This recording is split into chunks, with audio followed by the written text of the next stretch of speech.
Thanks for being here today, friends. I am sharing all things socks. If you are like me and absolutely shocked by the passage of time, it's October. I just wanted to celebrate a little bit of October with some Socktober inspiration. Now, if you aren't familiar, Socktober is when knitters kind of set aside some of their projects and cast on or work on their socks, because October kicks off the cozy season for most people. Where I live, it's still quite warm. Today, we're actually having a tropical storm come through, so the lighting is pretty bad, and you might hear the rain in the background. But it is a cozy day because of that, even if it's warm. For a lot of people, it is cool now, and it's cozy. It's sock time. You got your pumpkin spice drink and your sock knitting, and you've got Gilmore Girls on the TV or whatever your cozy fall TV show is that you're going to rewatch. So Socktober is just in celebration of all of that. As well, I am going to do a pattern giveaway at the end of the video. So if you watch all the way to the end as a way to say thank you, I will have a pattern giveaway and how you enter and all of that. And I'm going to share 10 of my favorite sock knitting patterns in different categories. I've made most of these patterns. I actually do love to sock knit, and I have made quite a few pairs of socks, but I in general give them away. Anyway, a few years back, after I got really comfortable with sock knitting, I was determined to level up my sock knitting game, and I got some red lace needles. I really tried to choose the right sizes. I got sock yarn, and I made a pair of socks every month for a year, and I loved it. However, I didn't make that many more after that. I was kind of sock knitted out. But it's been a few years now, and I wanted to share some of the patterns that I have made and love with you guys, in case you need some inspiration for your Socktober knitting. First, I'll show you guys just the one that I'm knitting right now. I am making the All the Frills socks by Marlene Knits. She is one of my favorite sock designers. She also has a book. It's at my library, and every time I go, I'm like, oh, I really want that. But I don't need like more sock patterns. I have a lot of sock patterns, but I am using a Woolberry Fiber Co. sock set from years ago, and I don't know the name of this, but it was from the retreat that was online. This is the first sock that I'm working on, so I still will have one after this, but I'm almost done with the foot. And yeah, I think they're gonna be really cute for fall. I just love the ruffles. I have, ooh, it's kind of messy. You came for a pattern roundup, and so I will get started. The first category is free. We all love a good free pattern, and I know there's a lot of free sock patterns out there. I've made a lot of free sock patterns, but these two are ones that I love and I feel like are super high quality, and I have made both of them. So the first one is the Rye Sock. This is by Tin Can Knits. You can tell these have been worn quite a bit because they are a little bit out of shape. So the Rye pattern is a classic fingering weight sock pattern, and it goes from newborn to large, which I love. It's free. It's by Tin Can Knits. I love Tin Can Knits. They have wonderful resources. It's a really easy to find tutorials and lots of information. So these I made years and years ago. My parents got me the yarn in Amsterdam, and yeah, it's just very fun. I like this garter ridge. I saw recently that Knitting in Texas, she made a pair for her husband for her sock of the month this year. She made this pattern actually. So throughout the video, I'm going to share some of my favorite people to look at for sock knitting, since I'm not like a sock knitting expert. I feel like right now I love watching Knitting in Texas, Therapy by Craft. Eunice is definitely like the sock queen right now. Her YouTube videos and Instagram are like just socks. So if you need some sock inspiration or like want to know where to place your colors and all of that, yeah, you should follow Eunice's. Okay, next is the Weekend Shorty socks, is another free pattern that I love. This. So these do coordinate, which I did not realize. But this is the Weekend Shorty sock by Summer Lee Design Co. It's a free pattern. Again, it's fingering weight, US 1 needles. It also goes from toddler to a 10-inch. sock size. So love that for the whole family. So I feel like socks are hard to describe because you can see the features like really well. So you can tell what kind of heel this has just by looking at it. You can also tell how worn it is by looking at it. But this one uses like lots of different colors. So essentially scrappy socks, which who doesn't love that? And it's a shorty, so it doesn't take long at all. Again, I feel like I recommend this to everyone because it's so... Oh, I just saw that my rain barrel's overflowing. Not great. Next is my favorite Colorwork socks. I'm not a Colorwork sock knitter, so I actually don't have any to show you guys. My tension is just too tight. I have tried, and I can't get the socks over my heel. But I do love Summerlee's Colorwork Cuff Club. I feel like those are just the most beautiful Colorwork socks. I would also include Stone Knits for this. I can't pick just one to say this is my favorite Colorwork sock. I'm going to go with the volume. You can buy like the volume from Summerlee Design Co. So she was releasing one a month, but you can also buy the whole set. So that's probably what I would do if I was going to get really into Colorwork cuffs. I'm not planning to again because my tension is just far too tight. But these are the classic fingering weight, US 1 and US 2 needles. These are only adult sizes, so not kiddo sizes. But you get all of the cute Colorwork cuffs. There's little ghosts, there's flowers. It's very seasonal and fun, and I just love that. I also feel like Charlotte's book, Charlotte Stone, her book is a great option because, again, there's holidays, there's seasonal stuff.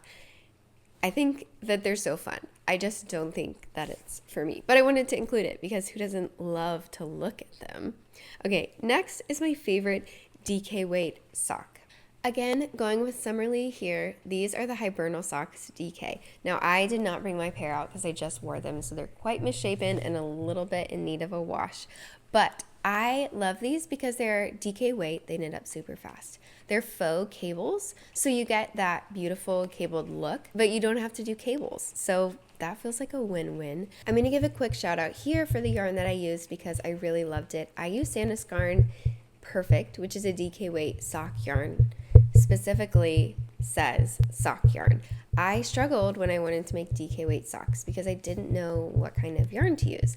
And I love this yarn. I will probably always buy it for my DK weight socks now, unless I'm holding some scraps together because it just felt so durable and affordable.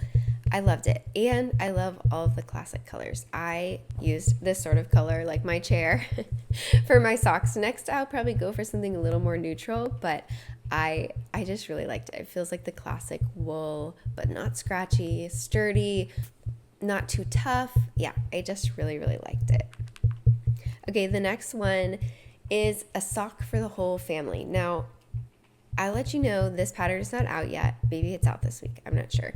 This is the Adventure Days sock pattern by Aimee Sher Makes. And this pattern is essentially a choose your own adventure sock pattern. And it's sized for the whole family. So this is size 2, I think, which is toddler. These I made for my daughter's birthday. And I did use that Sandnes Garn DK weight sock yarn for these as well. But I love the pattern. You can do the different kinds of heels that you'd like. I went for the classic heel flap and gusset, but there's also some eye of the partridge, maybe. And there's lots of different ribbing options. So basically, you get to make your own sock, but all the numbers are there for DK weight, all the sizing, all of that information is there. It's coming out soon, and I don't know exactly when, but I did test knit these, and I loved making them. I love that they're for the whole family and that they're DK weight. Kind of seems like the perfect gift knit with Christmas coming up. If you are a gift knitter, this could be a good option for you. Okay, next is toe up socks. I have a confession, I've never made a pair of toe up socks.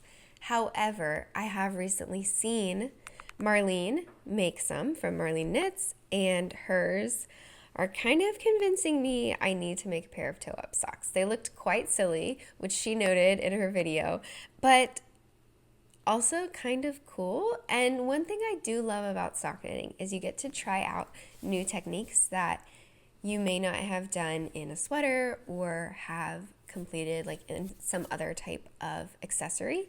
And it's a very small canvas. So if you make a mistake, you can just pull out a few rows, and it wasn't like 300 stitches that you pulled out. And so I do like learning new techniques in socks. So I think that doing a toe-up sock would be a fun challenge for me. I'm choosing DRK Everyday Socks by Andrea Mowry. These are the ones that Marlene posted about, and I really liked how they looked in the Zauer ball that she recommended. Those are kind of convincing me. It says, these are the socks I cast on again and again. They are simple enough for an adventurous first-time sock knitter and available in 11 sizes, so you can make a pair for each member of your family and all your friends. That might take a few years, but I do feel like this would be fun to make. I also feel like it's a good excuse for me to try the yarn that Marlene used too, because I have been wanting to try that type of yarn and I just never have. So I could get that yarn and make a toe-up sock. Anyway, if you have other toe-up sock patterns that you love, this is the one that I consistently see most often that people make. Next, I'm going lace. I'm also not a lace sock knitter, so I have a pair that I felt like were a great intro to lace knitting. Now, I felted these, so the lace is not easy to see, but there is a lace panel right there, and yeah, devastatingly, I felted these. I accidentally put them through the wash, which is so sad to me. This yarn is from a mill that's no longer around, but it was in my home state of North Carolina, and we visited the mill, and I picked up the yarn there, and I made these socks, and now, sadly, I can't wear them because they're too small. But anyway, this is the Wisteria Bloom Socks by Aimee Sher. Again, I love this intro to sock lace knitting. It has this fold-over picot hem, which is also one of my favorite details in general. I just love it, but for socks too. It's so cute, and it has a beautiful lace panel, some wide ribbing, which I love. I feel like the fit was so good. These were the first socks I made that I felt like fit me the way I wanted them to. Again, now they don't because they went through the wash, but they really made me feel a lot of hope that I could make socks that were comfortable and that fit me well. So, Wisteria Bloom Socks. But the second lace pattern is by Lauren from A Bee in the Bonnet, and I love being knitting friends with Lauren, but I haven't actually made any of her patterns, so I'm here to hype them up. If you are a lace knitter, you need Lauren's patterns in your life. They are gorgeous. I feel like they're very Regency era inspired, literary inspired, gorgeous lace knitting patterns. Her handle is A Bee in the Bonnet, and I'm sure you've heard of her. She is well known for her socks and her gorgeous lace designs, but these are the cromulent socks. So if I were to pick a lace design, this is the one I would make because I just feel like the texture is delicate, but not like I'm going to poke my toes through it when I'm trying to put them on, just to be real. I don't know, I just like throw my socks on and I'm out the door, but I like these a lot because I feel like they would be sturdy enough to wear with my Birkenstocks, but also dainty enough that I feel very ladylike and proper while I'm wearing them. But yes, I highly recommend her sock patterns. She's also just a lovely person to follow, so even if you don't like lace socks, I would give her a follow. Okay, my last category is probably my favorite type of sock, but these are slipper socks. These last two patterns, I feel like they're winners. Of course, I love all 10 patterns that I'm sharing with you. I would not want to share them without having made the majority of these patterns, but these two hold a special spot in my heart. One, because I gifted both of these, but two, because I actually loved making them. I love these and I loved making them. I made this first pair for my mom and gave them to her, maybe like 2 or 3 years ago. These are the Hibernation house socks. These are by Lindsey Fowler. Basically, you knit together like Surrey and your sock yarn for the cuff, and it's so warm. And then you double fold it, so it's like this huge cuff, and it's so comfy and soft and warm. And then you have a nice texture on the foot, so it feels like a slipper. And these have kids and adult sizes so you could also make a pair for your little person in your life. Yeah, these were so comfy and warm. I really wanted to keep them. I used Woolberry October for the cuff, and so it was just the perfect Socktober knit many years ago. Technically, they're called house socks, not slippers. They're super cozy and warm, and if you need like the ultimate comfort sock, or someone in your life needs a comfort sock, this is a really good pattern for that. The last pattern I'm going to share is iffy on if it's a sock, but it's definitely a slipper. These are the famous double fold slippers by Sandnes Garn. Now, I brought the yarn to show you guys because it's quite a departure from like a hand-dyed sock yarn. This is Frills yarn, I think.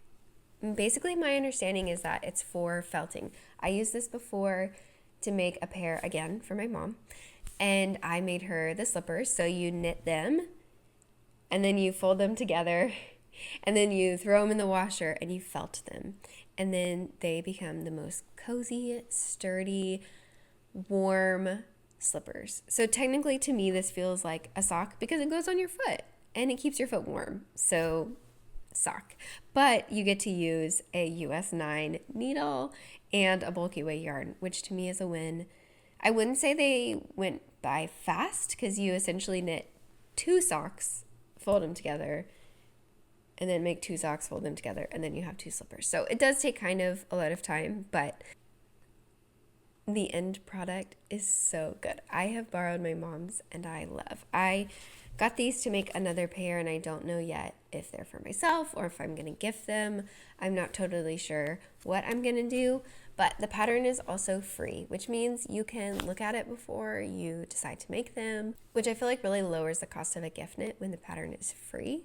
So that is kind of nice.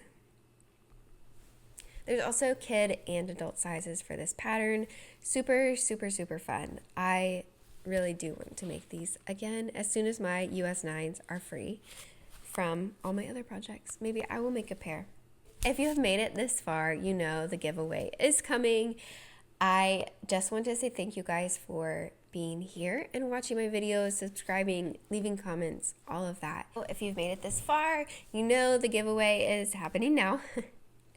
I am so grateful for my followers and my knitting friends, and for those of you that subscribe and leave me comments and like my videos and all of that. So if you could leave me a comment with which pattern out of these 10 you like the most and this emoji, and I will randomly generate a number and send one of you guys the pattern that you mentioned. Now, if your favorite is a free one, that's fine. You can just say the free one, but also maybe one that you would like to have in your pattern library.